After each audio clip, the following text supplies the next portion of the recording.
ਗੱਲ ਸੁਣੋ। ਕੀ ਸੋਚ ਰਹੇ ਜੇ ਤੁਸੀਂ? ਸੋਚਣਾ ਕੀ ਹੈ। ਮੈਂ ਨਾ 3-4 ਦਿਨ ਤੋਂ ਇੱਕ ਪ੍ਰੋਗਰਾਮ ਦੇਖ ਰਿਹਾ ਸੀ।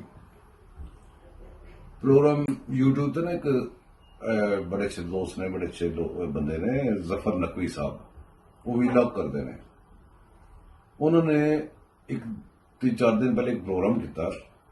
ਉਹਦੇ ਚ ਉਹਨਾਂ ਨੇ ਕੋਈ ਕਰਨਲ ਸਾਹਿਬ ਨੇ, ਨਾਮੁਰ ਰਹੀਮ ਸਾਹਿਬ, ਉਹ ਜਿਹਨਾਂ ਨੂੰ ਖੁਫੀਆ ਕੋਈ ਪਤਾ ਨਹੀਂ ਕਿਹੜੇ ਕੋਈ ਖਲਾਈ ਮਖਲੂਕ ਚੁੱਕ ਕੇ ਲੈ ਗਈ ਇੱਕ ਦਫਾ, ਤੇ ਕਾਫੀ ਦਿਨ ਹੋ ਗਏ ਫਿਰ ਰਹੇ ਨੇ, ਤੇ ਕਾਫੀ ਦਿਨਾਂ ਬਾਅਦ ਮਿਲੇ ਸੀ। ਤੇ ਉਹ ਗੱਲਾਂ ਬਾਤਾਂ ਮੈਂ ਸੁਣ ਕੇ ਤੇ ਐਡਾ ਜ਼ਬਰਦਸਤ ਪਰੇਸ਼ਾਨ ਹੋਇਆ।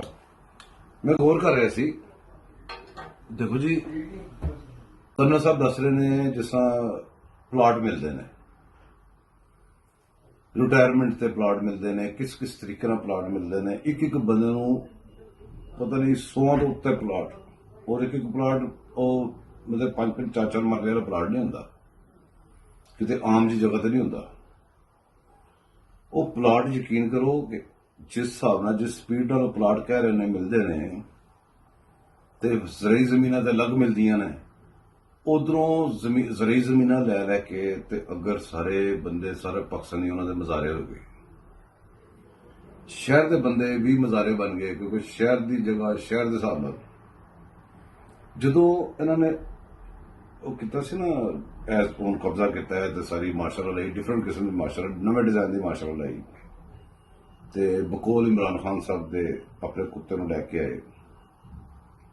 ਤੁਹਾਨੂੰ ਯਾਦ ਹੋਏਗਾ ਕਿ ਆ ਕੇ ਸਭ ਤੋਂ ਪਹਿਲੇ ਉਹਨੇ ਇਸ ਸਾਰੀ ਤਜਾਵਜ਼ਾਤ ਦੇ ਨਾਲ ਤਾਂ ਅੱਧਾ ਪਾਕਿਸਤਾਨ ਤੋੜਤਾ ਸੀ। ਉਹ ਕਿਉਂ ਤੋੜਿਆ ਸੀ, ਮੈਨੂੰ ਸਮਝ ਲੱਗੀ ਹੈ ਸਾਰਾ ਪ੍ਰੋਗਰਾਮ ਸੁਣ ਕੇ ਨਕवी ਸਾਹਿਬ ਦਾ। ਹੋਇਆ ਇਸ ਤਰ੍ਹਾਂ ਕਿ ਜਿਹੜੇ ਥੋੜੇ ਥੋੜੇ ਤੇ ਲੋਕ ਬੈਠੇ ਸੀ, ਐਸਾ ਉਹਨਾਂ ਦੇ ਰਾਈਟਸ ਲੈ ਅੱਗੇ ਕੰਮ ਚੱਲ ਪਿਆ, ਸਟੈਬਲਿਸ਼ ਹੋ ਗਏ ਬੜੇ ਦੇਰ ਦੇ। ਕਈਆਂ ਦੇ ਕੋਈ ਡਾਕੂਮੈਂਟੇਸ਼ਨ ਵੀ ਹੋ ਗਈ। ਉਹ ਥੜੇ ਛੜੇ ਜਿਹੜੇ ਨਕੂਨੇ ਛੋਨੇ ਸੀ ਉਹ ਕਾਫੀ ਮਹਿੰਗੇ ਸੀ। ਸ਼ਹਿਰ ਉੱਥੇ ਆਬਾਦ ਹੋ ਗਏ, ਜਗ੍ਹਾ ਦੀ ਵੈਲਿਊ ਵੱਧਦੀ ਗਈ। ਤੇ ਉਹ ਇੰਨੀ ਕੀਮਤੀ ਜਗ੍ਹਾ ਗਰੀਬ ਬੰਦਿਆਂ ਕੋਲ, ਪਾਕਿਸਤਾਨੀਆਂ ਕੋਲ ਰਹੀ ਜਾਵੇ, ਕਿਸ ਤਰ੍ਹਾਂ ਹੋ ਸਕਦਾ ਹੈ? ਤੇ ਉਹ ਤੇ ਹੱਕ ਉਹਨਾਂ ਦਾ ਬਣਦਾ ਹੈ। ਉਹਨਾਂ ਨੇ ਆ ਕੇ ਤੇ ਸਭ ਤੋਂ ਪਹਿਲੇ ਸਾਰੀ ਜਗ੍ਹਾ ਖਾਲੀ ਕਰਾਈਆਂ।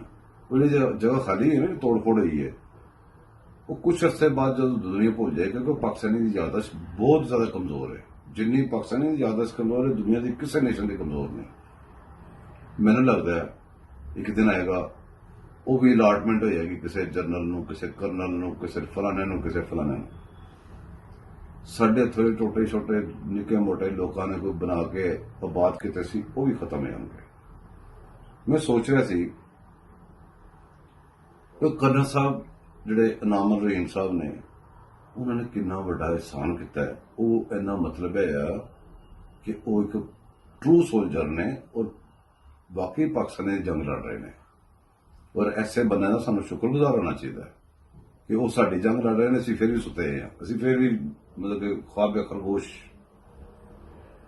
ਤੁਸੀਂ ਇਹ ਅੰਦਾਜ਼ਾ ਕੀਤਾ ਹੈ, ਗੌਰ ਕੀਤਾ ਹੈ ਕਿ ਨਕवी ਸਾਹਿਬ ਵਰਗੇ ਬੰਦੇ, ਜਿਸ ਤਰ੍ਹਾਂ ਇੱਕ ਇਮਰਾਨ ਸ਼ਫਕਤ ਸਾਹਿਬ, ਉਹਨਾਂ ਦਾ ਮੈਂ ਪ੍ਰੋਗਰਾਮ ਸੁਣਨਾ ਹੁੰਦਾ ਵਕਤ ਜਦੋਂ ਵੀ ਕਿਤੇ ਟਾਈਮ ਮਿਲਦਾ ਮੈਨੂੰ। ਇਹਨਾਂ ਦੇ ਨਾਲ ਦੇ ਮੈਂ ਹੋਰ ਲੋਕਾਂ ਦੇ ਵੀ ਬੜੇ ਪ੍ਰੋਗਰਾਮ ਸੁਣਦਾ ਰਹਿਣਾ। ਵੈਸੇ ਤਾਂ ਸਾਰਾ ਮੀਡੀਆ ਜਿਹੜਾ ਕੰਟਰੋਲਡ ਮੀਡੀਆ, ਉਹ ਤਾਂ ਚੱਲਦਾ ਹੀ ਪਿਆ, ਉਹ ਤਾਂ ਜ਼ਬਰਦਸਤੀ ਕੰਨਾਂ ਦੇ ਠੋਸਿਆ ਜਾਂਦਾ ਨਾ। ਇਹਨਾਂ ਨੂੰ ਲੱਭ ਲੁੱਭ ਕੇ ਸੁਣਦੇ ਨਾ ਕਿਤੇ। ਜਿਹੜੇ ਲੋਕ ਨੇ ਇਹ ਵੀ ਕੌਮ ਦੀ ਇੱਕ ਬੜੀ ਜ਼ਬਰਦਸਤ ਖਿਦਮਤ ਕਰ ਰਹੇ ਨੇ ਮੇਰੇ ਹਿਸਾਬ ਨਾਲ। ਪਾਕਿਸਤਾਨ ਦੇ ਉੱਤੇ ਬਹੁਤ ਇੰਤਹਾਈ ਬੁਰਾ ਟਾਈਮ ਹੈ, ਜਿੰਨਾ ਲੋਕਾਂ ਨੂੰ ਅੰਦਾਜ਼ਾ ਨਹੀਂ, ਉਸ ਤੋਂ ਜ਼ਿਆਦਾ ਬੁਰਾ ਟਾਈਮ ਹੈ।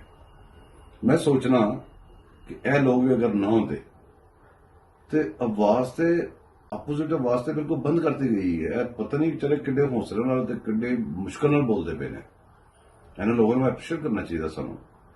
ਔਰ ਉਹ ਕਰਨਲ ਸਾਹਿਬ ਜਿਹੜੇ ਨੇ, ਉਹ ਹੀਜ਼ ਟਰੂ ਪਾਕਿਸਤਾਨੀ ਸੋਲਜਰ। ਮੈਂ ਐਪਰੀਸ਼ੀਏਟ ਕਰਨਾ ਉਹਨਾਂ ਦੇ ਵੀ। ਦੇਖੋ, ਅਸੀਂ ਕੋਈ ਉਹਦੇ ਖਿਲਾਫ ਨਹੀਂ, ਕੋਈ ਦਫਾ ਕੋਈ ਕਮੈਂਟ ਕਰੋ ਜਾਂ ਕੁਝ ਇੱਥੇ ਵੀਡੀਓ ਬਣਾ ਦਿਓ, ਕਲਿੱਪ ਬਣਾ ਦਿਓ, ਬਹੁਤ ਸਾਰੇ ਲੋਕ ਆਉਂਦੇ ਨੇ ਥੱਲੇ। ਮੈਂ ਇੱਕ ਦਫਾ ਮੈਨੂੰ ਯਾਦ ਹੈ ਕਿ ਮੈਂ ਇੱਕ ਬੰਦੇ ਦਾ ਕਲਿੱਪ ਲਾਇਆ ਤੇ ਥੱਲੇ ਆ ਕੇ ਉਹਨੇ ਲਿਖਿਆ ਕਿ ਜੀ ਆਈ ਲਵ ਪਾਕਿਸਤਾਨ ਮਿਲਟਰੀ, ਆਈ ਲਵ ਪਾਕਿਸਤਾਨ ਆਰਮੀ। ਤੇ ਕੋਈ ਬੰਦਾ ਲਵ ਨਹੀਂ ਕਰਦਾ ਜੀ। ਤੇ ਉਹ ਕੱਲਾ ਬੰਦਾ ਜਿਹੜਾ ਗੰਦ ਮਾਰ ਰਿਹਾ ਹੈ, ਤੇ ਪਾਕਿਸਤਾਨ ਆਰਮੀ ਹੋ ਗਿਆ। ਇਹਨਾਂ ਮਤਲਬ ਤੁਸੀਂ ਲੋਕ ਉਹਨਾਂ ਦੇ ਪਾਕਿਸਤਾਨ ਦੀ ਆਰਮੀ ਨੂੰ ਪੂਰੀ ਨੂੰ ਬਦਨਾਮ ਕਰਨੀ ਚਾਹ ਰਹੇ ਜੇ। ਅਸੀਂ ਇੱਕ ਬੰਦੇ ਦੀ ਗੱਲ ਕਰਨੇ ਆ, ਤੁਸੀਂ ਪੂਰੀ ਆਰਮੀ ਦੀ ਗੱਲ ਕਰਦੇ ਹੋ। ਨਾ ਮਤਲਬ ਹੈ ਇਮਰਾਨ ਖਾਨ ਵੀ ਕਹਿੰਦਾ ਹੈ, ਉਸ ਦਿਨ ਤਕਰੀਰ ਮੈਂ सुन रहा था, काफी दिन हो गए ने, कि इसने जनरल वाजपेयी के खिलाफ नहीं कहा, इसने पाकिस्तान आर्मी के खिलाफ बोला है। भाई वो अगर बोल रहे एक बंदे के खिलाफ से और पूरे आर्मी के खिलाफ से तू बोल रहा है, तू पूरी आर्मी का नाम ले रहा है। मसला है गल नूं लफ्जां नाल ना खेलो, गल नूं जाओ ना, गल नूं सोचो, जागो, देखो कि साडे नाल हो की रहा। ਅਸੀਂ ਇੰਨੇ ਸਾਲਾਂ ਦੇ ਐਸੇ ਉਹ ਇੱਕ ਰਫੂ ਚੱਕਰ ਹੀ ਪਏ ਆ, ਕਿਉਂ ਪਏ ਆ? ਅਗਰ ਇਹ ਪਲਾਟਾਂ ਦੀਆਂ ਚੱਲਦੀਆਂ ਨੇ, ਸਿਸਟਮ ਚੱਲਦੇ ਨੇ, ਲੋਕਾਂ ਦੀਆਂ ਕੁਰਾਂਦਾਜ਼ੀਆਂ ਹੋ ਜਾਂਦੀਆਂ ਨੇ, ਕਦੀ ਕੁਰਾਂਦਾਜ਼ੀ ਦੇ ਨਾਮ ਤੇ, ਕਦੀ ਕਿਸੇ ਨਾਮ ਤੇ, ਕਦੀ ਉਹ ਪਾਕਿਸਤਾਨ ਦੀ ਜ਼ਮੀਨ ਜਾ ਰਹੀ ਯਾਰ।